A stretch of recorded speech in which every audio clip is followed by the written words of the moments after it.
When most people think of God, the image that comes to mind is often personal. A powerful being, watching over the world, rewarding good behavior, punishing the bad, answering prayers, and setting rules. Whether that image is based on the Bible, the Quran, or other religious texts, the underlying idea is fairly consistent. God as a separate, conscious entity who intervenes in human affairs. This belief is widespread. About 85% of the global population belongs to a religion. But that's also part of the problem. Widespread belief often hides poor reasoning behind familiar traditions. Baruch Spinoza, a 17th century Dutch philosopher, had a completely different take on the concept of God. His idea was so controversial that he was expelled from the Jewish community in Amsterdam. They saw him as dangerous, not because he denied God, but because he redefined God in a way that made religion unnecessary. Spinoza's God had no face, no emotions, and no voice. His God didn't reward or punish. It didn't listen to prayers. In fact, it didn't even do anything in the usual sense. Spinoza equated God with nature, not nature as trees and rivers, but nature as everything that exists. In simple terms, he believed that God was just the universe and its laws. Everything that exists is part of God, and there's nothing outside of it. That means no creator sitting outside space and time deciding what happens, no divine plan, no supernatural miracles, just existence, everything unfolding according to natural laws. This idea was radical, but also deeply logical. It stripped away the mythology and reduced the divine to what's actually real and observable. This is where the conversation about God starts to matter. Most people believe in a personal God because that's what they were taught.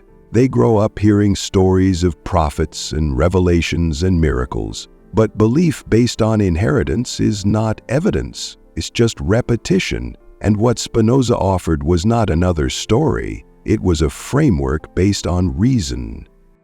His view forces a basic question.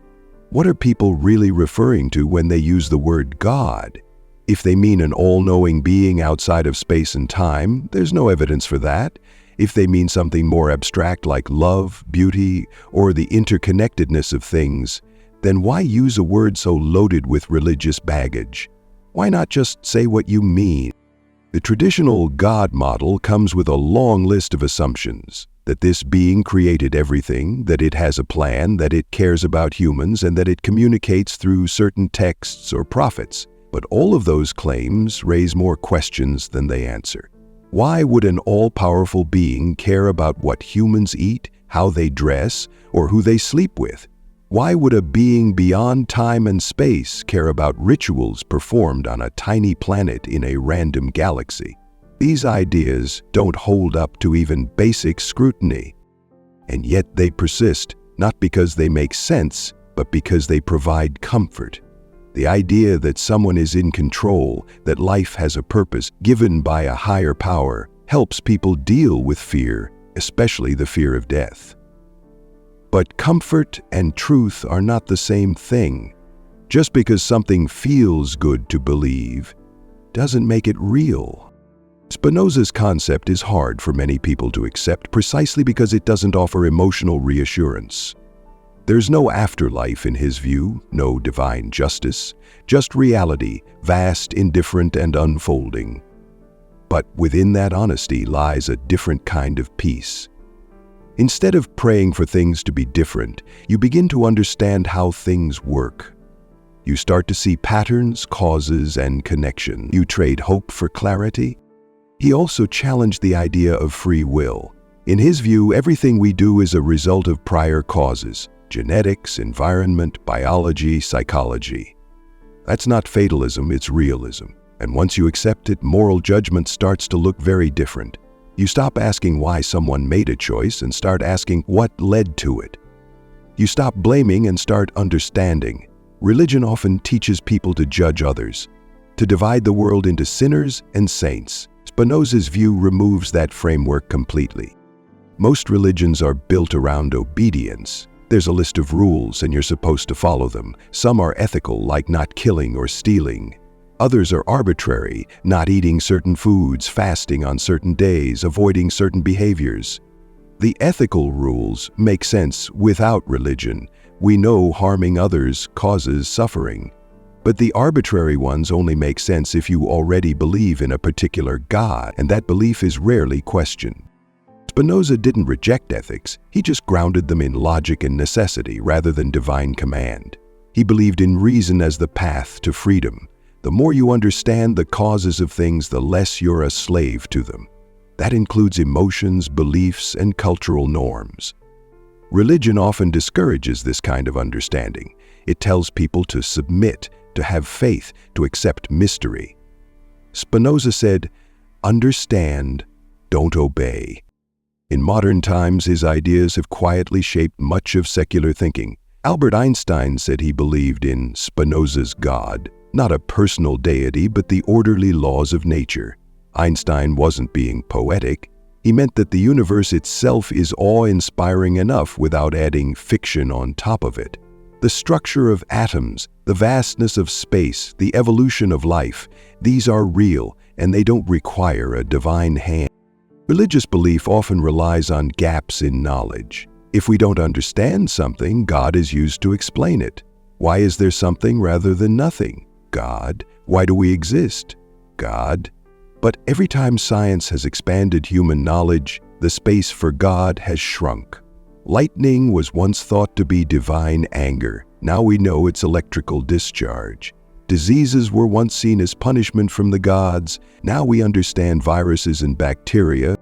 That pattern continues. The more we understand, the less we need the God explanation. Spinoza saw this long before modern science. He saw that appealing to God doesn't explain anything, it just shifts the question. Saying God did it tells us nothing about how or why something happens. And worse, it stops people from looking further. His rejection of miracles followed the same logic. If a miracle breaks the laws of nature, then it violates the consistency of reality. And if reality isn't consistent, then we can't understand it. That would mean no science, no predictability, no knowledge. But if we accept that nature always behaves according to fixed laws, then miracles aren't just unlikely, they're impossible. Every event has a cause, even if we don't know it yet. Religious institutions hated this view. It made priests and prophets irrelevant.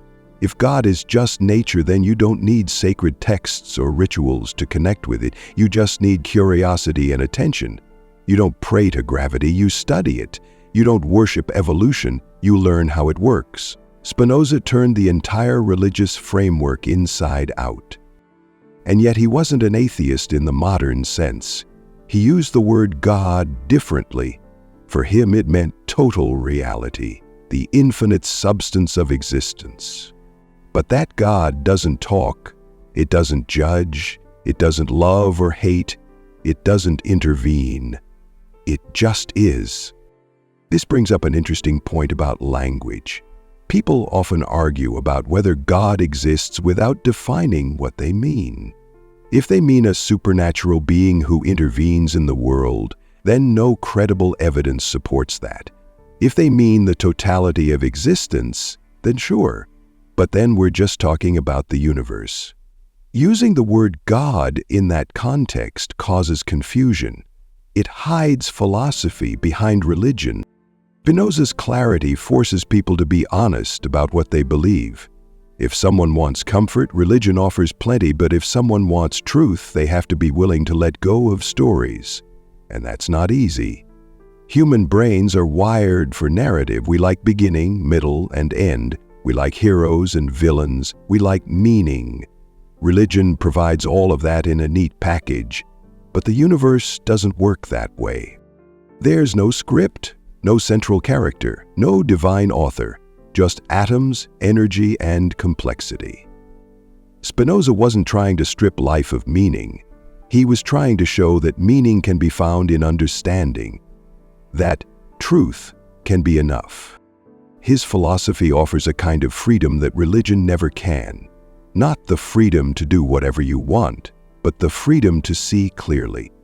To understand your place in the world not as a special creation, but as a natural part of an interconnected system. In a way, Spinoza's ideas are more spiritual than religious ones, not in the mystical sense, but in the sense of connection, not between humans and a divine being, but between everything that exists. When you stop seeing yourself as separate from nature, your relationship to life changes. You stop seeing the world as something created for you and start seeing it as something you're part of. That kind of humility doesn't need religion. It just needs honesty. And maybe that's why Spinoza still matters. He didn't give people the answers they wanted, he gave them the tools to ask better questions. He replaced obedience with understanding. He offered truth instead of comfort. In a world full of noise, that's something worth listening to.